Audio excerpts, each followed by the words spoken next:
नमस्कार, बहुत स्वागत है आपका देश की बात में। आप देख रहे हैं देश की बात मेरे साथ और मैं हूं राजश्री। और आज हम देखेंगे कि उत्तर प्रदेश में दूसरे चरण के मतदान से पहले चुनावी तैयारियां कैसी हैं और वहां राजनीतिक समीकरण कैसे बन और बिगड़ रहे हैं। देखेंगे किन चेहरों पर लगा है दांव और कौन से ऐसे मुद्दे हैं जिस पर जनता करेगी वोट। तीसरे दौर का जोशो जुनून भी आपके सामने होगा, रैलियों का रेला भी आपके सामने होगा और सुनेंगे चुभने वाले वो तमाम बयान जो हमारी गिरती हुई राजनीतिक स्तर को बयां करते हैं। धारदार तकरीरों की भी बात करेंगे मायावती की चुनावी रणनीति की और सुनेंगे अखिलेश के बीजेपी को चुटीले जवाब। नजर डालेंगे देवभूमि उत्तराखंड में मतदान से पहले चुनावी गणित किस तरह का है और वैलेंटाइन डे के मौके पर बीजेपी और शिवसेना के बीच बढ़ती तकरार पर भी हमारी खास नजर होगी। अखिलेश पर शिवसेना का ये प्यार क्यों उमड़ रहा है, इसके कारण भी आपके सामने हम रखेंगे। और मध्य प्रदेश आपको लिए जाएंगे जहां पर मामा शिवराज पर व्यापम घोटाले को लेकर कांग्रेस का हमला जारी है। चलेंगे दक्षिण भारत और देखेंगे कैसे शशिकला को कुर्सी के बजाय मिली जेल की सजा। सुप्रीम कोर्ट ने 3 तलाक और सिनेमा हॉल में राष्ट्रगान मामले में क्या कहा है।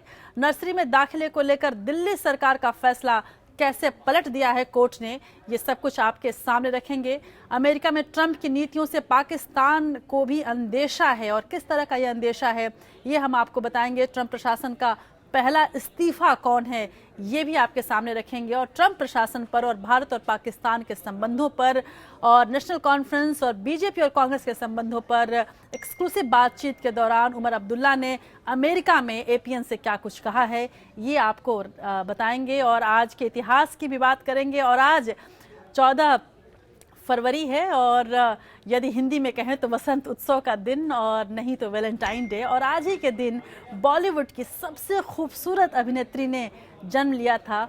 वो अदाकारा कौन सी थी और उसकी खूबसूरती का आलम क्या था, उनकी अदाकारी का क्या आलम था, ये सब कुछ आपके सामने रखेंगे आज ही। तो चलिए शुरू करते हैं हम और आप मिलकर इस नए सफर को।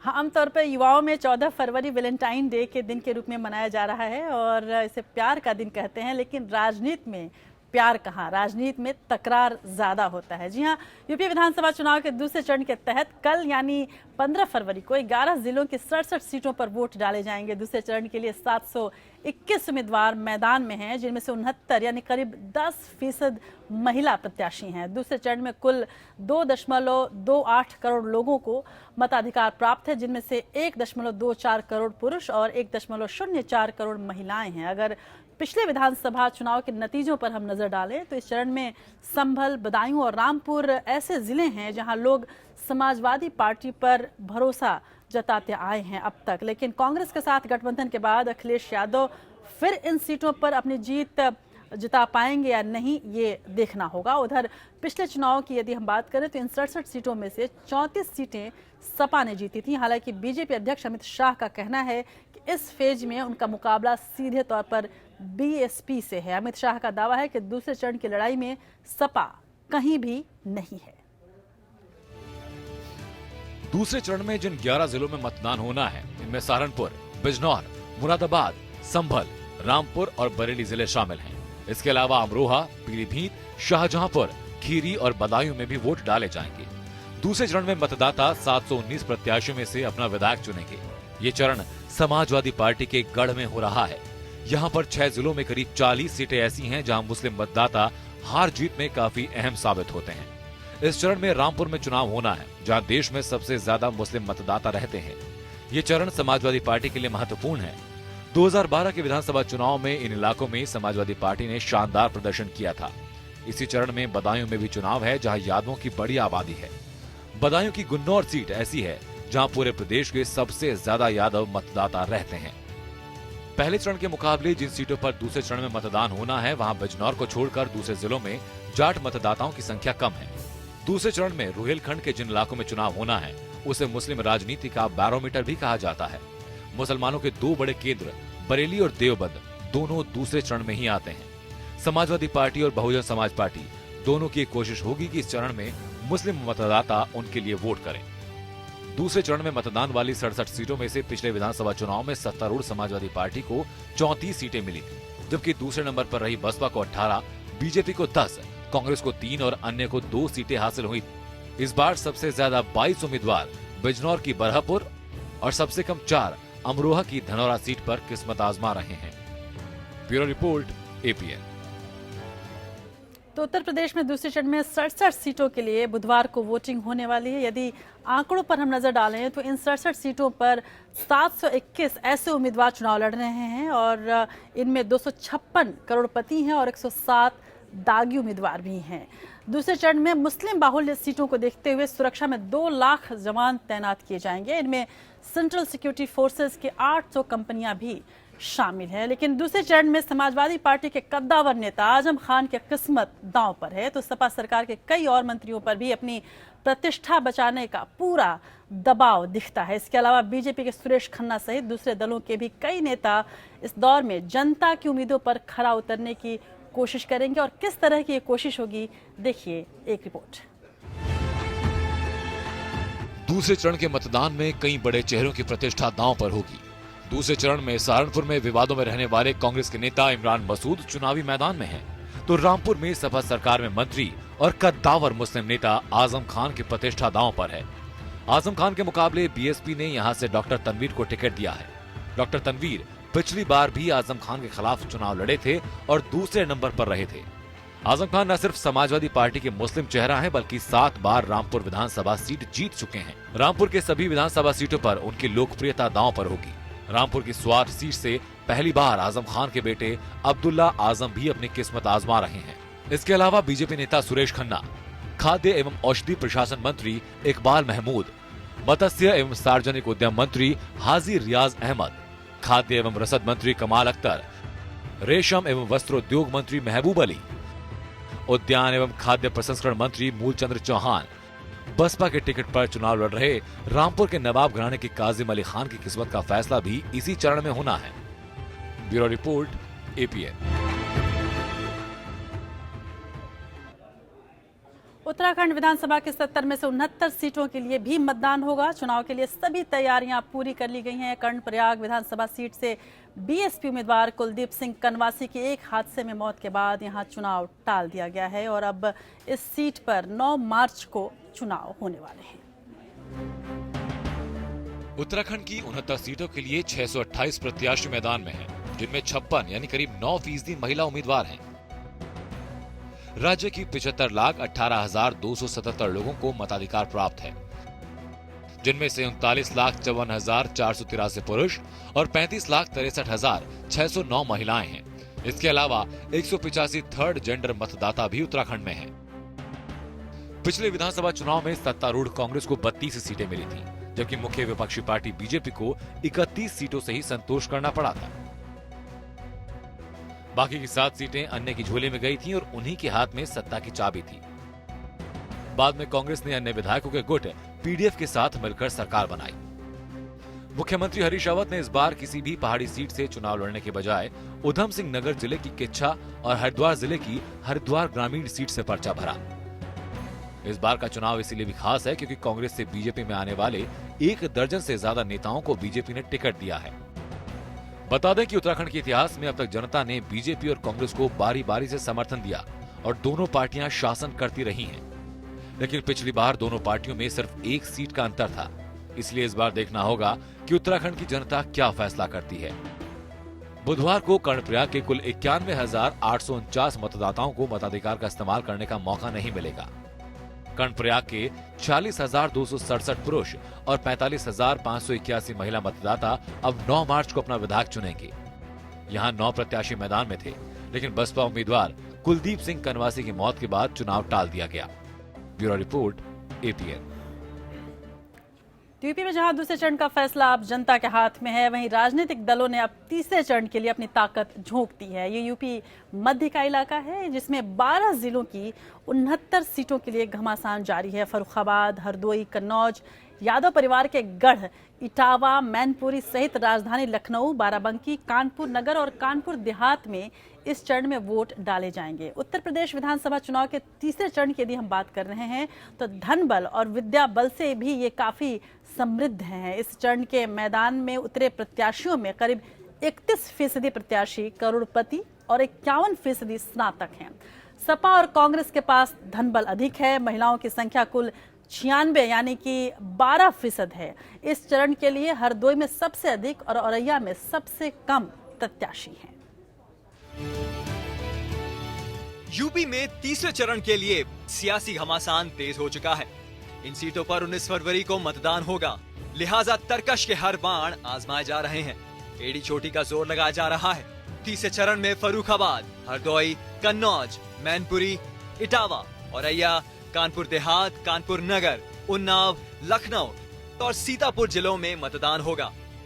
इस चरण में ज्यादातर उन विधानसभा क्षेत्रों में मतदान होगा जहां दलित और पिछड़े वर्ग के मतदाताओं की संख्या ज्यादा है।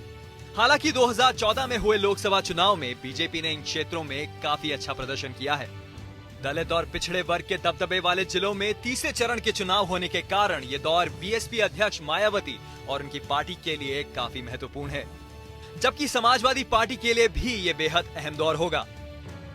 साल 2012 के विधानसभा चुनाव के तीसरे चरण में सपा को 69 में से 55 सीटें हासिल हुई थी और उसने अपने प्रतिद्वंदियों को मीलों पीछे छोड़ दिया था।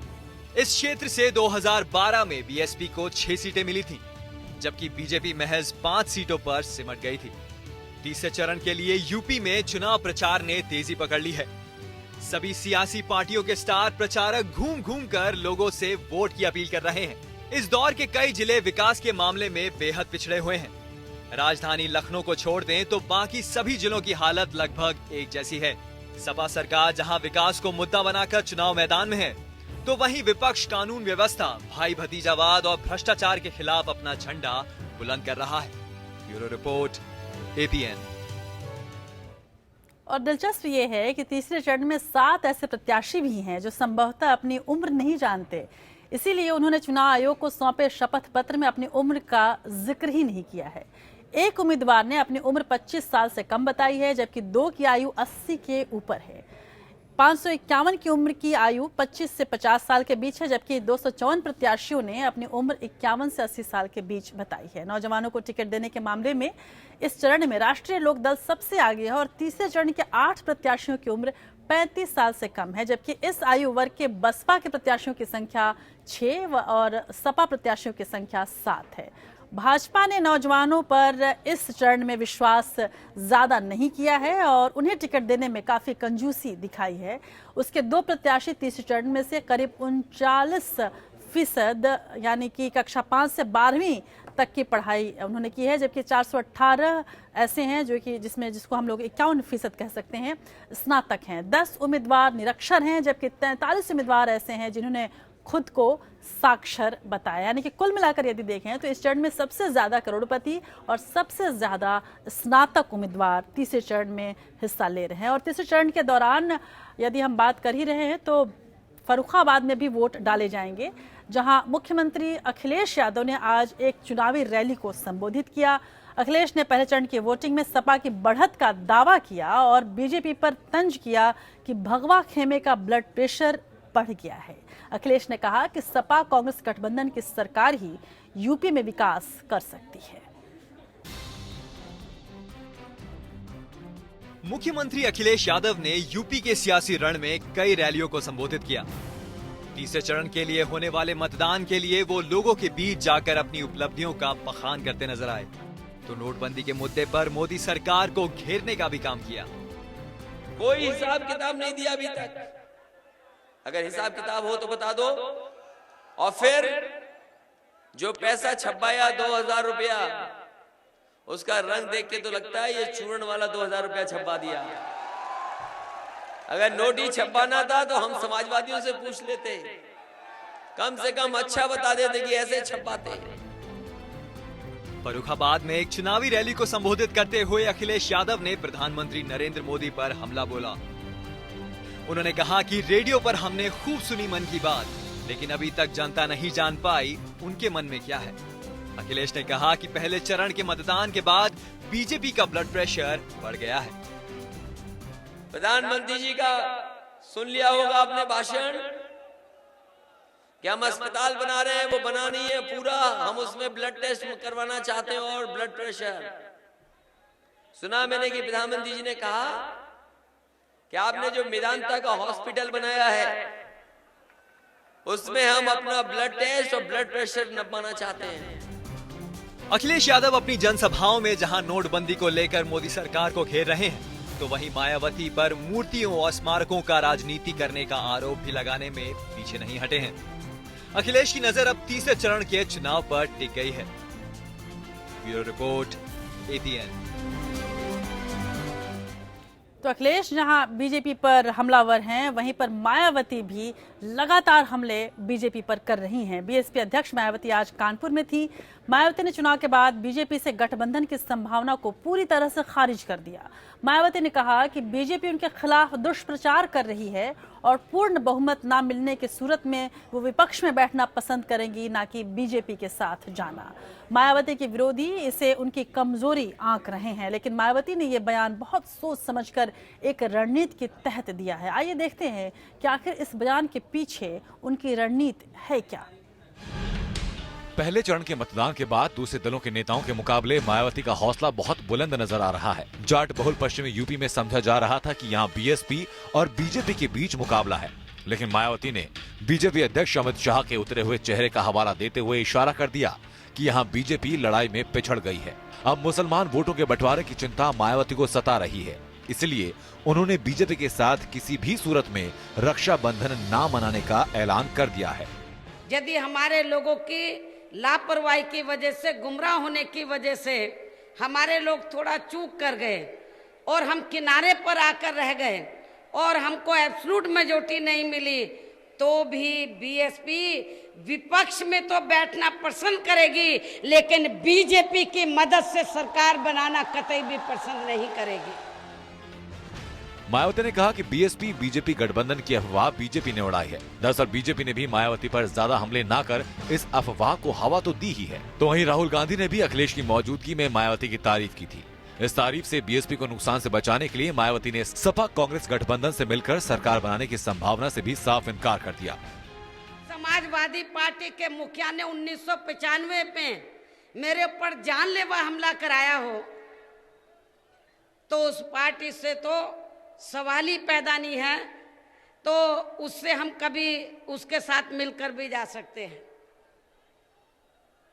कांग्रेस पार्टी की तो हालत वैसे ही खराब है।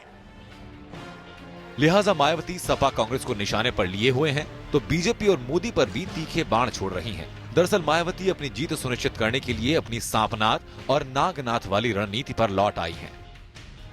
विरोधी भले ही इसे मायावती की कमजोरी समझें, लेकिन हकीकत यह है कि वो त्रिशंकु विधानसभा बनने से रोकने में जुट गई हैं।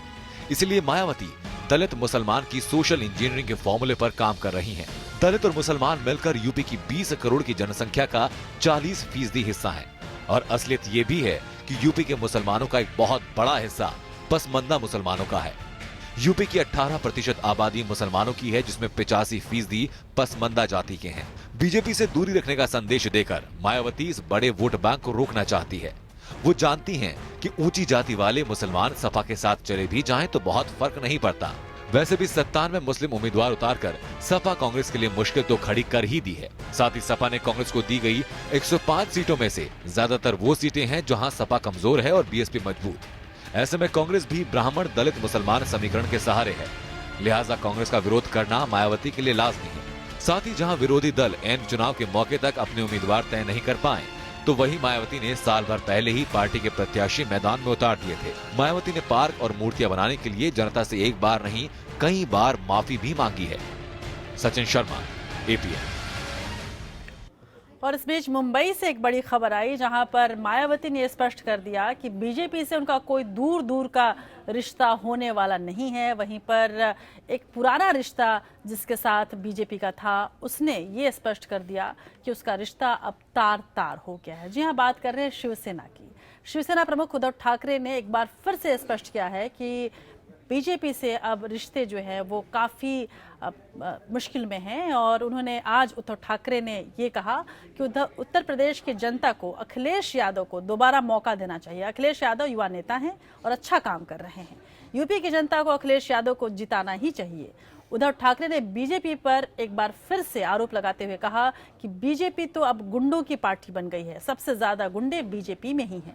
उद्धव ठाकरे ने कहा कि अखिलेश यादव के परिवार में लड़ाई करवाई जा रही थी। ये सब जानते हैं कि वो कौन है जो लड़ाई करवाने की साजिश रच रहा था। दरअसल बीजेपी से रिश्ते इतने खराब हो चुके हैं कि शिवसेना ने महाराष्ट्र में मध्यावधि चुनाव के लिए तैयार रहने को भी कहा है। और यहाँ तक कहा उद्धव ठाकरे ने कि पीएम मोदी की कुंडली हमारे पास है। भले ही सपा को पसंद हो या ना हो, शिवसेना को सपा का साथ पसंद है। कांग्रेस के बाद शिवसेना ने भी अखिलेश जिताओ का नारा दिया। शिवसेना का समर्थन सपा कांग्रेस के कितने काम आएगा ये कहना तो मुश्किल है, लेकिन गठबंधन से मुसलमान के तलाक का अंदेशा ज्यादा है। यही नहीं, यूपी में उद्धव ठाकरे के चुनाव प्रचार का कार्यक्रम भी तैयार किया जा रहा है। उद्धव अखिलेश का सीधा प्रचार तो नहीं करेंगे, लेकिन बीजेपी के खिलाफ वोट देने की अपील जरूर करेंगे। दरअसल नए वैलेंटाइन की तलाश यूं ही नहीं है। ये 25 साल पुरानी वैलेंटाइन बीजेपी की दगाबाजी का ही दर्द है। इसलिए पुरानी वाली को चिढ़ाने के लिए अखिलेश के साथ सेल्फी दिखाई जा रही है। इसलिए पीएम मोदी के जिन आरोपों को मीठे अंदाज में अखिलेश जवाब दे रहे हैं, तो वहीं उद्धव ठाकरे सदैव निशानेबाजी करते नजर आ रहे हैं। हालात ये हो गए हैं कि शिवसेना ने कसम खा ली है कि जो तुमको नापसंद हम वही बात कहेंगे। पीएम ने यूपी में बहन बेटियों की सुरक्षा का सवाल उठाया तो जवाब महाराष्ट्र से आया। उद्धव ठाकरे ने कहा कि यूपी से जीते आपके 70 सांसद क्या कर रहे हैं। मनमोहन सिंह पर मोदी के रेनकोट स्नान के बयान पर भी बाथरूम में झांकने से परहेज करने को कहा गया। उद्धव ठाकरे ने फिर दोहराया कि प्रधानमंत्री नरेंद्र मोदी की जन्म कुंडली उनके पास है। पार्टी के मुखपत्र सामना में कहा गया कि उनके विपक्ष की कुंडली दिखाकर धमकाने के बजाय अपने पद की गरिमा को बचाए रखना चाहिए, सुशासन पर ध्यान देना चाहिए। उद्धव ठाकरे ने कहा कि बीजेपी समझ गई है कि यूपी में सरकार नहीं बनेगी। बीजेपी बिना सोचे समझे वादे कर रही है। किसानों को कर्ज माफी का वादा किया जा रहा है। महाराष्ट्र में सरकार है, फिर भी यहाँ किसानों का कर्ज क्यों नहीं माफ किया जा रहा। दरअसल शिवसेना अपने पुराने साथी की सूरत और सीरत को बहुत करीब से जानती है। इसलिए कहा जाता है कि जब मोहब्बत अदावत में बदलती है तो उसमें भी शिद्दत कम नहीं होती। उद्धव ठाकरे ने खुलासा किया कि गोधरा कांड के बाद उनके पिता ने नरेंद्र मोदी को बचाया और बीजेपी ने बाल ठाकरे की मौत के बाद अपने तेवर दिखाने शुरू कर दिए। इस वैलेंटाइन डे के मौके पर बीजेपी शिवसेना के रिश्तों में खटास इतनी बढ़ गई कि तलाक की नौबत तक आ गई है। हालात ये हैं कि हर आम और खास को आगाह कर दिया गया है कि ये तलाक महाराष्ट्र में किसी भी वक्त हो सकता है। मंत्रियों को होशियार कर दिया गया है। दरअसल बीजेपी की एनसीपी से बढ़ती प्यार की पींगों से साफ हो चला है कि शिवसेना मोहब्बत में वो ताजगी न रही। बाकी कसर बीएमसी चुनाव में सीट बंटवारे में बीजेपी की सौदेबाजी ने पूरी कर दी है। शिवसेना समझ गई है कि बीजेपी उससे मोहब्बत नहीं तिजारत करती है और तिजारत का जवाब वो अब अदावत से देना चाहती है। Bureau report, APN. तो चुनाव यूपी में भले ही हो रहे हों, लेकिन इन चुनावों के नतीजों का असर पूरे देश की राजनीति को प्रभावित करता है और कर रहा है। जिस तरह से शिवसेना अचानक अखिलेश यादव के सहयोग के लिए खड़ी हो गई है, इसी से लगता है कि उत्तर प्रदेश का चुनाव कितना अहम है। और शायद यही वजह है कि जहां महाराष्ट्र से शिवसेना प्रमुख उद्धव ठाकरे का अखिलेश के समर्थन में बयान आया है, वहीं मध्य प्रदेश के मुख्यमंत्री शिवराज सिंह चौहान बीजेपी के प्रचार के लिए लखनऊ में थे। उन्होंने पार्टी की उपलब्धियां गिनाई तो कांग्रेस नेता दिग्विजय सिंह ने व्यापक घोटाले का जिन बोतल से फिर निकालने की कोशिश की। यूपी में चुनाव प्रचार चरम पर पहुंच गया है। राजनीतिक दल मतदाताओं को रिझाने के सभी हथकंडे अपना रहे हैं। इसी कड़ी में बीजेपी के मध्य प्रदेश के मुख्यमंत्री शिवराज सिंह चौहान लखनऊ में थे और पार्टी हेड ऑफिस में प्रेस कॉन्फ्रेंस कर यूपी की कानून व्यवस्था पर उन्होंने अखिलेश सरकार को जमकर घेरा। वहीं शिवराज सिंह ने अपनी मध्य प्रदेश सरकार की उपलब्धियां गिनाते हुए दावा किया कि उनकी सरकार ने कानून व्यवस्था को बेहतर किया है। एमपी में डकैतों का आतंक था जिसे दूर किया गया। उन्होंने कहा, चूंकि मध्य प्रदेश में केस दर्ज किए जाते हैं इसलिए क्राइम का रिकॉर्ड बढ़ा हुआ दिखाई देता है, लेकिन इसकी वजह से क्राइम कंट्रोल भी हुआ है। यूपी में तो एफआईआर भी नहीं लिखी जाती है।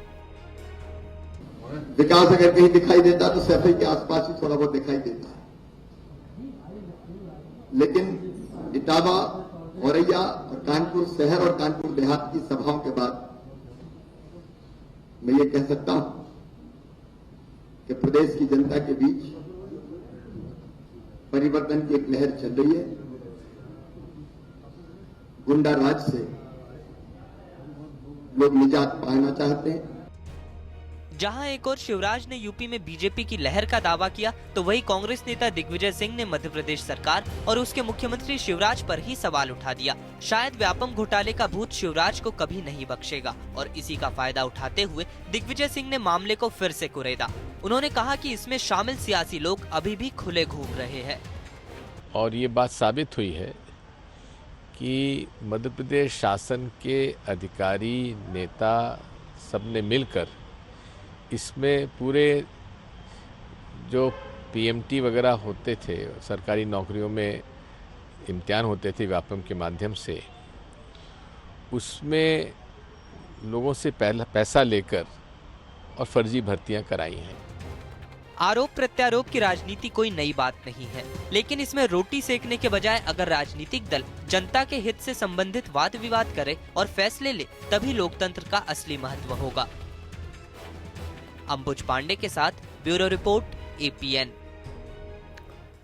और सत्ता की लड़ाई के बाद अब बात सत्ता की चाहत अधूरी रह जाने की करते हैं। पिछले कई दिनों से सत्ता की चाहत में बैठी शशिकला को सुप्रीम कोर्ट से करारा झटका लगा है। आय से अधिक संपत्ति मामले में सुप्रीम कोर्ट ने निचली अदालत के फैसले को बहाल रखा, यानी शशिकला को अब 4 साल की सजा काटनी ही होगी।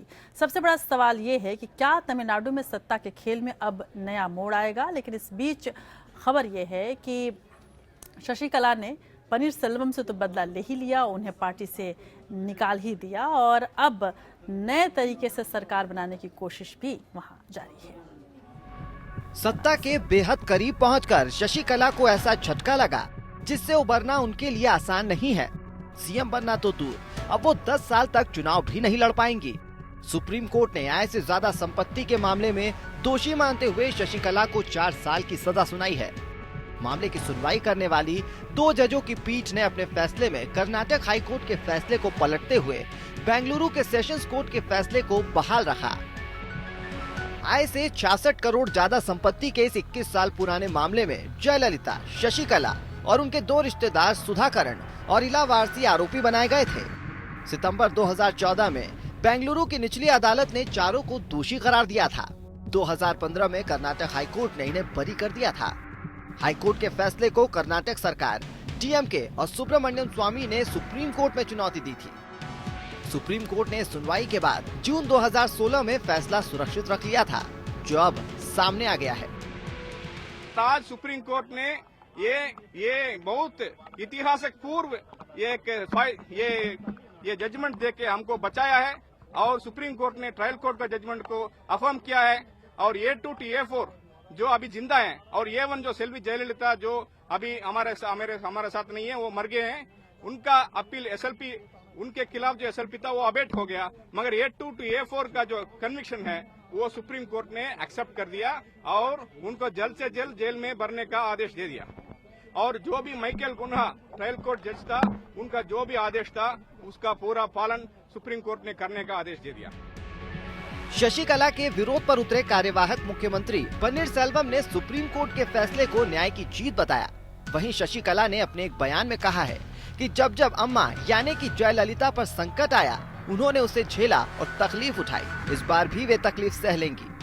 तमिलनाडु में जारी सियासी रस्साकशी के बीच आए इस फैसले के बाद नई सियासी उथल पुथल के आसार हैं। Jayalalitha and Sasikala and 2 others made a wrong commitment and they encroached the public money and the position of Chief Minister and allied. The High Court, it totally deferred that. But the Supreme Court saying that they are the culprit. It is the victory of Tamil Nadu people because they are the Sasi and Jaya groups is always a culprit to the Tamil Nadu people. They grab all the money and land. It's not going to be continue. This is a great success for Tamil Nadu people. Supreme court के फैसले का पता चलते ही शशिकला विरोधी खेमे में खुशी की लहर फैल गई। AIADMK में जहां शशिकला के काफी समर्थक हैं, तो वहीं दूसरी तरफ उनके विरोधियों की भी कमी नहीं है। शशिकला गुट ने AIADMK से पनीरसेल्वम को निकालने के साथ TK पलानीसामी को विधायक दल का नया नेता चुन लिया है। लेकिन सवाल है कि क्या पलानीस्वामी सत्ता की बागडोर थामने में कामयाब होंगे। Bureau report, APN। और इस वक्त खबर ये भी आ रही है कि पलानीस्वामी केवल सत्ता की डोर थामने में कामयाब ही नहीं बल्कि वो एक कदम उसके लिए आगे बढ़ गए हैं। 124 विधायकों के सहयोग का पत्र लेकर वो गवर्नर सी विद्यासागर राव से मिलने पहुंचे और अपने विधायकों को साथ लेकर गए और उनसे ये आग्रह किया कि अब उन्हें फ्लोर टेस्ट के लिए बुलाया जाए क्योंकि सबसे ज़्यादा संख्या उनके पास है। और इस बीच शशिकला ने अपने खिलाफ जो कार्रवाई हुई है उसके होने से पहले अपनी नाराज़गी साफ तौर पर पनीरसेल्वम और उनके जो सहयोगी नेता हैं उनके लिए जता दिया। और लगभग 20 ऐसे नेता थे जिसके खिलाफ AIADMK की अब फिलहाल सुप्रीमो ही कह सकते हैं शशिकला ने कार्रवाई की, जिसमें से 12 सांसद और 8 पूर्व विधायक थे। लेकिन सुप्रीम कोर्ट के फैसले के बाद शशिकला के राजनीतिक आकांक्षाओं पर जिस तरह से विराम लगा है, क्या ये वाकई विराम है? शशिकला के भविष्य को लेकर अब किस तरह से सोचना चाहिए? राजनीति और कानून के जानकारों का इस मामले में क्या कहना है, आइए देखते हैं। के लिए उनको डिस्क्वालीफाई किया गया है। अब ये होगा कि 4 वर्ष पूरा करने के बाद जब स्टार्ट होगा, तब अगर 6 वर्ष बाद भी चलेगा तो ये कुल मिला के 10 वर्ष का पीरियड हो जाता है जी। ऐसा कुछ मुझे नहीं लगता, क्योंकि अगर ये उन्होंने वर्डिक्ट ये है कि 6 साल तक बाहर रहेंगी वो, तो 4 साल हो सकता है उनको बेनिफिट मिल जाए, फिर वो 6 वर्ष के अंदर ही बाहर से आना होगा। लेकिन जब वो अंदर इतना रह गई तो इतना लोकप्रिय नेता देखे वो नहीं जयललिता की तरह रही हैं, उनकी इतनी फॉलोइंग नहीं है, वो तो एक सहयोगी के रूप में रहती थी, एक विश्वास पात्र जो जयललिता की थी जी। और अंदर रहने के बाद देखिए मैं यही कहूँगा, अब तो उनकी स्थिति ये हो गई कि मैं एक दृष्टांत सुनाता हूँ, गजल है ना, वक्त पीरी दोस्तों की बेरुखी का क्या गिला, बच के चलते हैं सभी गिरती हुई दीवार से। अब तो वो गिरती हुई दीवार है, हर आदमी उनका ही अपना सहयोगी है, वो दूर कतराना शुरू कर देगा। ठीक है सर, इस वक्त शशिकला को 100% अब तो जेल जाना है और उनकी जो कन्विक्शन है वो समय जब वो पूरा कर चुकी होंगी, वो करके लौटने के बाद भी एक 6 साल का प्रतिबंध होता है जब कन्विक्ट होते हो आप 3 साल से ऊपर के लिए। तो शशिकला की कन्विक्शन 4 साल की है, इसमें से काफी दिनों रह चुकी हैं, उनको पेरोल मिल सकता है, उनको फरलो मिल सकता है, जहां पर अपने घर पे आने के लिए जाने के लिए, तो वो तो काम कर लेंगी। उनका राजनीति के मामलों में दखल जेल में रहते हुए भी होगा, इससे कोई इंकार नहीं है, लेकिन जयललिता की तरह उनकी वो लोकप्रियता नहीं है, ना उनकी वो श्रद्धा है लोगों के प्रति। तो वो जब आएंगी दोबारा यहाँ पर काम करने के लिए तो मुख्यमंत्री पद से तो दूर रहेंगी। हाँ, ये अलग बात है कि एक इंपॉर्टेंट पहलू ये रहेगा कि शशिकला के निर्देशों का उल्लंघन कोई करने का हिम्मत नहीं करेगा। उधर सुप्रीम कोर्ट द्वारा दोषी ठहराए जाने के बाद भी AIADMK के प्रमुख VK शशिकला ने हथियार नहीं डाले हैं। वह बगावत कर चुके कार्यकारी CM O पनीरसेल्वम के हाथ में किसी भी कीमत पर सत्ता नहीं जाने देना चाहती, ये तो स्पष्ट हो गया है। कोर्ट के आदेश के तुरंत बाद गिरफ्तारी की तलवार लटकने के बावजूद वो रिजॉर्ट में ठहरे विधायकों के साथ आज बैठक किया उन्होंने, और इस मीटिंग में उन्होंने आगे की रणनीति भी तय की और इसके तुरंत बाद पनीरसेल्वम की पार्टी की प्राथमिक सदस्यता खत्म करने का ऐलान कर दिया। और साथ ही पनीरसेल्वम के साथ जो भी लोग थे, यानी कि कुल मिला के 20 नेताओं की सदस्यता उन्होंने तुरंत समाप्त की, उन्हें पार्टी से निकाल दिया गया, जिसमें 12 सांसद और 8 विधायक थे। वहीं पलानीस्वामी को विधायक दल का नेता चुन लिया गया। पलानीस्वामी जयललिता के बेहद करीबी माने जाते हैं और उनकी सरकार में PWD मंत्री रह चुके हैं। वह राज्य के पश्चिमी इलाके के सलेम जिले से हैं और AIADMK के बड़े नेता माने जाते रहे हैं। वो 4 बार विधायक रह चुके हैं। पलानीस्वामी ने राज्यपाल से मिलकर सरकार बनाने का दावा भी पेश कर दिया है। उन्होंने राज्यपाल को समर्थक विधायकों की लिस्ट सौंप दी है। और तमिलनाडु के बाद अब चलिए देश भर में आज क्या कुछ होता रहा देखते हैं नेशनल टॉप 5 खबरों में। रक्षा मंत्री मनोहर पर्रिकर ने भारत चीन सीमा पर ब्रह्मोस मिसाइल की तैनाती को लेकर पड़ोसी देशों को परेशान न होने के लिए कहा है। पर्रिकर ने मंगलवार को कहा कि हमारे पाकिस्तान और चीन दोनों के साथ अच्छे रिश्ते हैं। मैं किसी पर शक नहीं करना चाहता, मगर हम तैयार हैं। अगर कोई भी भारत के सुरक्षा हितों के लिए खतरा पैदा कर सकता है तो हम हर संभव कार्रवाई करेंगे। जम्मू कश्मीर के सांबा में भारत और पाकिस्तान के बीच अंतर्राष्ट्रीय सीमा पर BSF ने एक सुरंग का पता लगाया है। सांबा के रामगढ़ सेक्टर में 20 मीटर लंबी और 2.5 फीट चौड़ी यह सुरंग इंटरनेशनल बॉर्डर के फेंस के पास मिली है। ये सुरंग कुछ ही दिन पहले तैयार हुई मालूम होती है। BSF की विजिलेंस टीम ने इलाके की निगरानी के दौरान यह सुरंग को ढूंढ निकाला। खबर तो ये भी है कि पाकिस्तानी रेंजर्स आतंकियों की घुसपैठ के लिए ऐसी सुरंग बनाने में आतंकियों की मदद कर रहे हैं।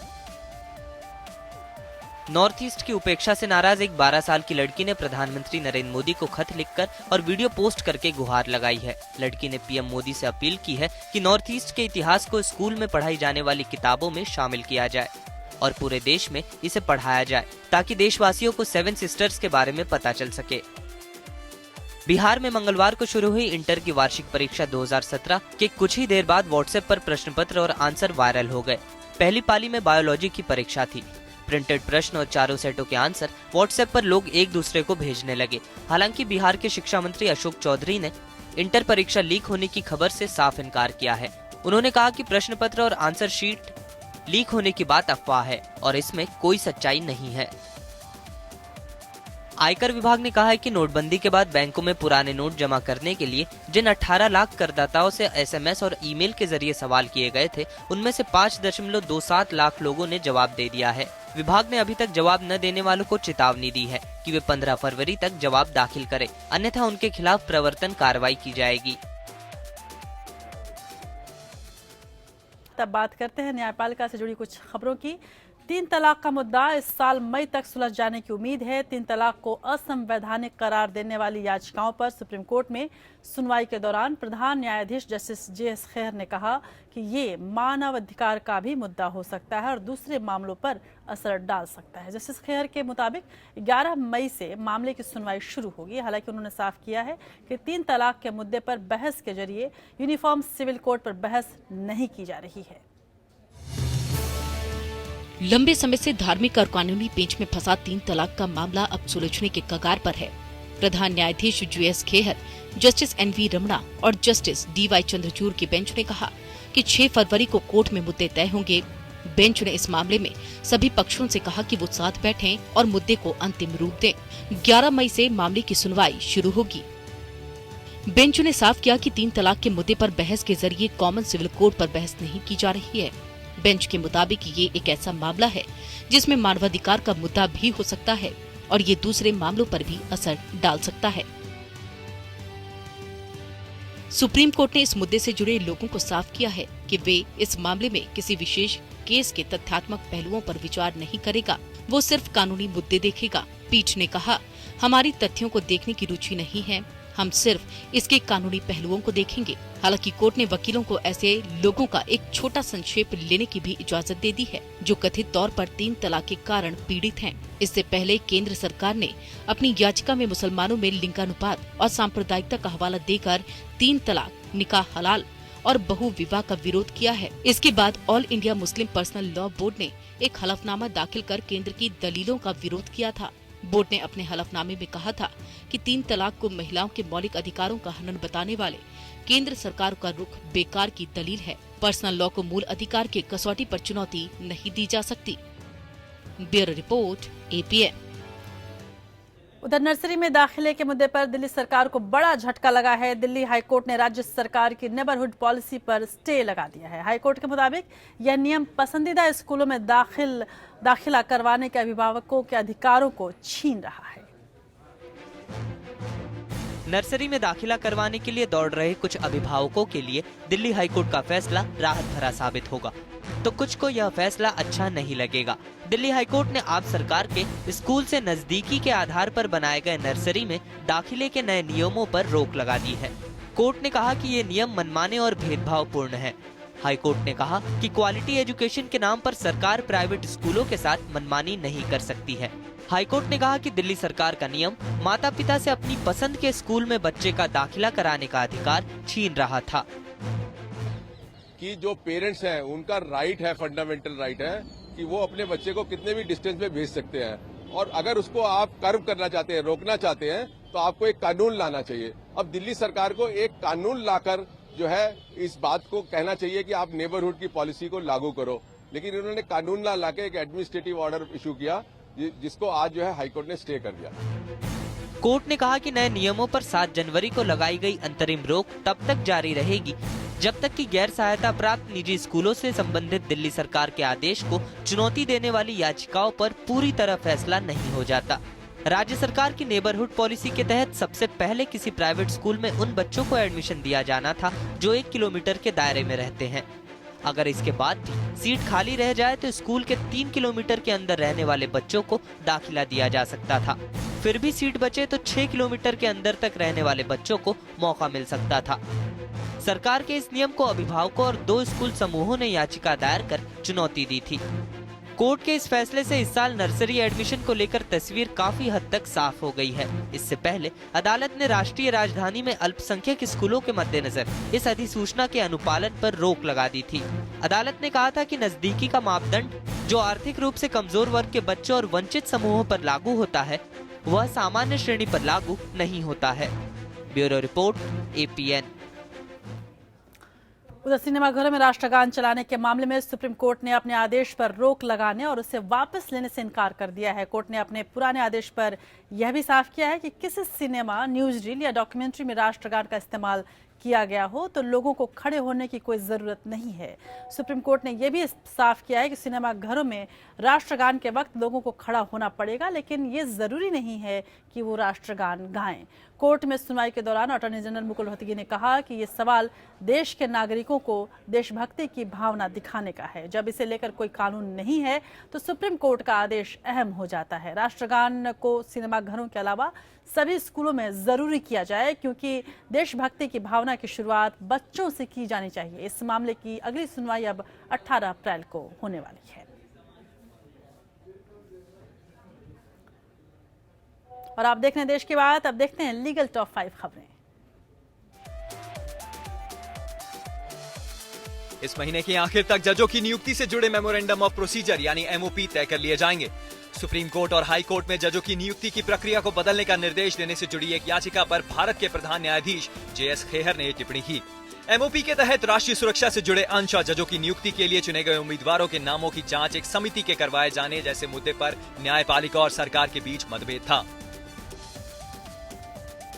सिनेमाघरों में राष्ट्रगान चलाने के मामले में सुप्रीम कोर्ट ने अपने आदेश पर रोक लगाने और उसे वापस लेने से इनकार कर दिया है। कोर्ट ने अपने पुराने आदेश पर यह भी साफ किया है कि किसी सिनेमाघर, न्यूज रील या डॉक्यूमेंट्री में राष्ट्रगान का इस्तेमाल किया गया हो तो लोगों को खड़े होने की जरूरत नहीं है। सुप्रीम कोर्ट ने यह भी साफ किया कि सिनेमाघरों में राष्ट्रगान के वक्त लोगों को खड़ा होना पड़ेगा, लेकिन ये जरूरी नहीं है कि वो राष्ट्रगान गाएं।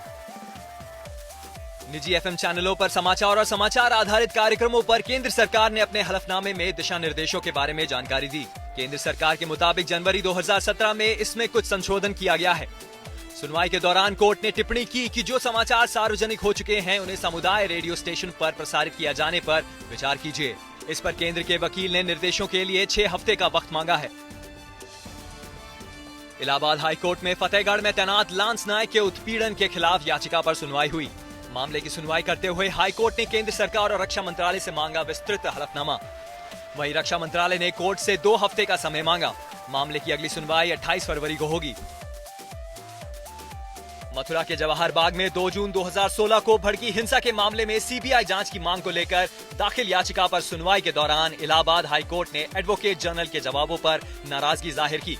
कोर्ट के मुताबिक एडवोकेट जनरल विजय बहादुर सिंह के जवाब संतोषजनक नहीं है। मामले में कल यानी बुधवार को भी सुनवाई जारी रहेगी।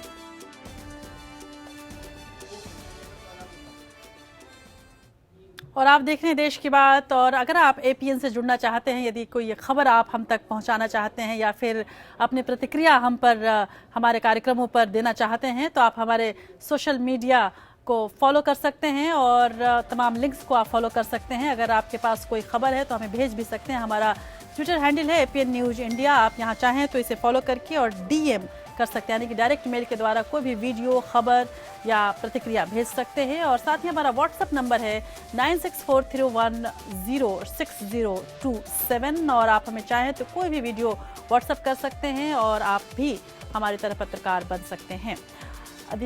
इसके अलावा हमारा फेसबुक पेज का लिंक है APN न्यूज इंडिया। इसे भी आप चाहें तो लाइक कर सकते हैं और इस पर अपने प्रतिक्रियाएं भेज सकते हैं, अपने तमाम संदेश भेज सकते हैं। सीधे तौर पर आप हमसे जुड़ सकते हैं contact@apnlive.com पर। अमेरिका के राष्ट्रपति का पद संभालने के बाद से ही डोनाल्ड ट्रंप अपने फैसलों और बयानों को लेकर चर्चा में बने हुए हैं। पहले उन्होंने 7 मुस्लिम देशों के नागरिकों के अमेरिका आने पर रोक लगाई, फिर कोर्ट द्वारा इसे खारिज करने के बाद जजों से 2-2 हाथ करने की चुनौती तक दे दी। ट्रंप ने पाकिस्तान को लेकर भी सख्त रुख दिखाया। हालांकि उनका ये रुख कब तक रहेगा ये कह पाना मुश्किल है। इस बीच कश्मीर के पूर्व मुख्यमंत्री और नेशनल कॉन्फ्रेंस नेता उमर अब्दुल्ला ने ट्रंप प्रशासन के 7 देशों के नागरिकों के अमेरिका में प्रवेश पर प्रतिबंध लगाए जाने को दुर्भाग्यपूर्ण बताया। उमर अब्दुल्ला हार्वर्ड यूनिवर्सिटी में थे और वहां पर उन्होंने पत्रकारों से बातचीत की और हमारे खास संवाददाता तनु पाटनी से उन्होंने बातचीत की। उनका कहना है कि कोर्ट ने ट्रंप सरकार के निर्णय को पलटकर सही फैसला किया है। उमर अब्दुल्ला अमेरिका के मैसाचुसेट्स शहर स्थित हार्वर्ड विश्वविद्यालय पहुंचे, जहां उनसे बात की एपीएन के सहयोगी तनु पाटनी ने। मेरे साथ मौजूद हैं जम्मू कश्मीर के पूर्व मुख्यमंत्री श्री उमर अब्दुल्ला। सर, सबसे पहले आपसे जानना चाहेंगे, जिस तरह से अमेरिकी राष्ट्रपति डोनाल्ड ट्रंप ने 7 देशों के लोगों को अमेरिका आने पर प्रतिबंध लगाया है, उस पर आपकी क्या प्रतिक्रिया है? It's an extremely retrograde and unfortunate step, and it's not surprising that the courts have overturned it, because you are effectively saying that 7 countries cannot be trusted. The entire population of those 7 countries cannot be trusted, which is wrong. There are bad apples in every lot, but that doesn't mean you throw out the whole lot. And if you look at it, none of the people that were responsible for 9/11 belonged to these 7 countries. So how do you justify banning these and not others? So, as I said, it's not surprising that the court has overturned it. What steps the government is going to come back with, we'll have to wait and see. Sir, अमेरिकी राष्ट्रपति Donald Trump के पाकिस्तान के प्रति रवैये से क्या लगता है, क्या भारत को कुछ फायदा होगा? I don't think. We're yet to see what President Trump's outlook towards the subcontinent is going to be like. If you were to take his conversation with Prime Minister Nawaz Sharif before taking oath, nothing in that conversation suggested that he was going to be tough with Pakistan. So I don't know on what basis this assumption is being made, that he's going to be soft on India or hard on Pakistan or vice versa. I think it's early days yet. He hasn't yet even put his full administration into place. Let's wait and see. As of now, we haven't really heard anything much from President Trump or the people around him as to how he views his relations with India and Pakistan and how he views the subcontinent. BJP के साथ भी रहा है और कांग्रेस के साथ भी, कौन सी पार्टी बेहतर अलायंस पार्टनर रही है? Well, I haven't actually had an alliance with the BJP per se, because that was a relationship between the National Conference and really with Atal Bihari Vajpayee for reasons of development within the state. Our relationship with the Congress was an alliance, because it was reflected both at the state level and at the central level. Now, for me to make a value judgment of who makes a better ally would be wrong, because I haven't had the opportunity of being an ally with the Congress at the center, and I haven't been an ally with the BJP at the state, and therefore comparisons that I make would be flawed. तो ये थे श्री उमर अब्दुल्ला, पूर्व मुख्यमंत्री जम्मू कश्मीर के, जिन्होंने ये exclusive वार्ता की है एपीएन न्यूज के साथ। जी, तो खास बातचीत है और ये नए तरह के पत्रकारिता का एक मुजाहिरा भी, जिसमें आप मोबाइल से ही ये इंटरव्यू आपने देखा और अमेरिका से सीधे तौर पर ये बातचीत आपके सामने था। लेकिन इस बीच अमेरिका के राष्ट्रपति डोनाल्ड ट्रंप ने फिर कहा कि हम एक बड़ा और खूबसूरत खुला दरवाज़ा चाहते हैं और हम चाहते हैं कि लोग इसके अंदर हमारे देश में आए, लेकिन हम गलत लोगों को अंदर आने नहीं दे सकते और मैं इस प्रशासन के दौरान ऐसा नहीं होने दूंगा। हमारे देश के लोग यही चाहते हैं और यही उनका रुख है। उन्होंने कहा कि हमारे इस रुख की सराहना की जा रही है और यह स्वाभाविक समझ वाला रुख है। हो सकता है कि इसमें कुछ सख्ती हो, यह वाकई सख्ती से कहीं ज़्यादा है। यह स्वाभाविक समझ से जुड़ा हुआ रुख है और हम इसे बरकरार रखने वाले हैं। हम नहीं चाहते कि हमारे देश में भी वैसी ही समस्याएं पेश आएं जो आप सिर्फ यही नहीं बल्कि पूरी दुनिया में देख रहे हैं। अपराधियों के खिलाफ चल रही कार्रवाई का बचाव करते हुए ट्रंप ने कहा कि यह गलत लोगों को अमेरिका में आने देने से रोकने और देश को सुरक्षित रखने के लिए है। इस कार्रवाई के तहत 680 से ज़्यादा लोगों को गिरफ्तार अब तक किया जा चुका है।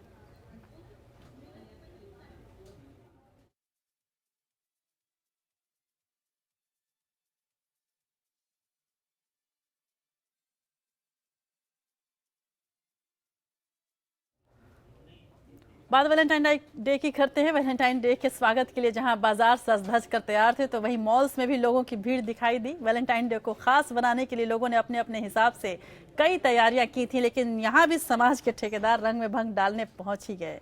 हालांकि इससे लोगों के उत्साह में कोई कमी नहीं आई और वैलेंटाइन डे का असल रंग युवाओं पर देखने को मिला।